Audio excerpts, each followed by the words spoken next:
So there's a report going around that new head coach Kenny Atkinson was able to sell the Cleveland Cavaliers on trying to squeeze out more of its current roster. And according to Terry Pluto of Cleveland.com, for now the Cavs are determined to make the Allen and Mobley combination work, which was part of the reason why Kenny Atkinson was hired to replace head coach JB Bickerstaff in the first place. Atkinson was apparently able to sell the Cavs on some ideas to squeeze out more of that current roster. He coached Allen early in the center's career when both were with Brooklyn, and Atkinson has plans to add some octane to Mobley's scoring. And it's not simply adding more three-point shots. Yes, that's part of it. The goal is to increase Mobley's shots, period. Atkinson wants Mobley as a key part of the Cavs' fast break and other up-tempo offenses, according to Terry Pluto. Now, it sounds to me like the Cavs really think he's going to do wonders for this current group, especially Evan Mobley. And why shouldn't they?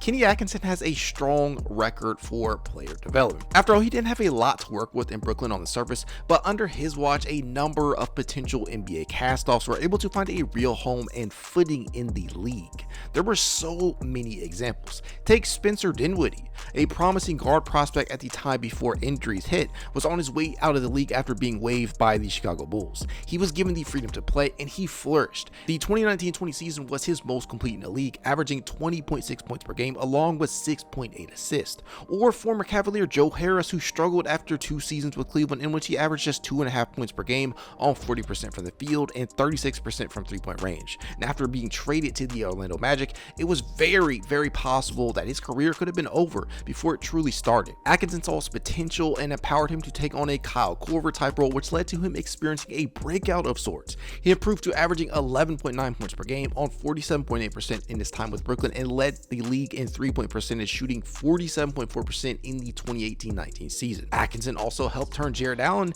into one of the biggest steals of his draft class after being selected 22nd overall. And it's not just the young talent either. Many veterans had career and even bounce back years as key contributors in Brooklyn, such as DeMarre Carroll, Jared Dudley, Ed Davis, and Treveon Graham. This rings especially true for Carroll specifically, who is now a part of the Atkinson coaching staff.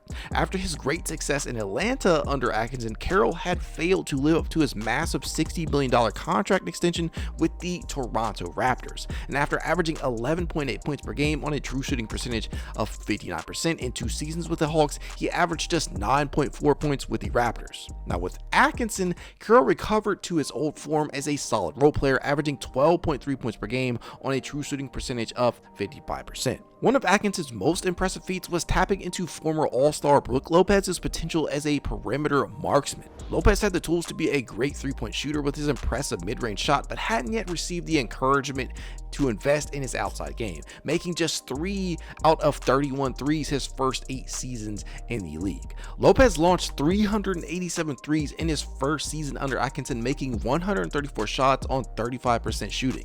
This sent the center into a new era of his career, enabling him to take on a role as a shooting specialist for the Milwaukee Bucks. And more importantly, it helped the Nets include him in a trade that landed them D'Angelo Russell, who made his first All-Star game under Kenny and led the Nets to the 6th seed in the Eastern Conference in the 2018-19 season. Russell averaged 21.1 points and 7 assists. While Atkinson's choice to bench Russell was controversial at times, it did demonstrate that he was able to balance freedom and accountability even with his best player.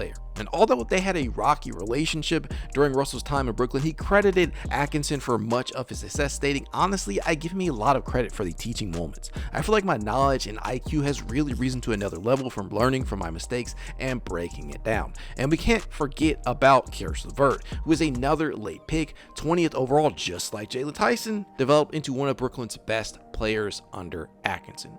So all that said, you can clearly tell that this man has a track record for developing players left and right. So why wouldn't they feel like he can do just that with this current group? I would love to hear what you guys have to think about this, because I know a number of people out there still don't believe in the long-term ability of this current group, this current core. So let me know how you feel in the comments below. Go Cavs.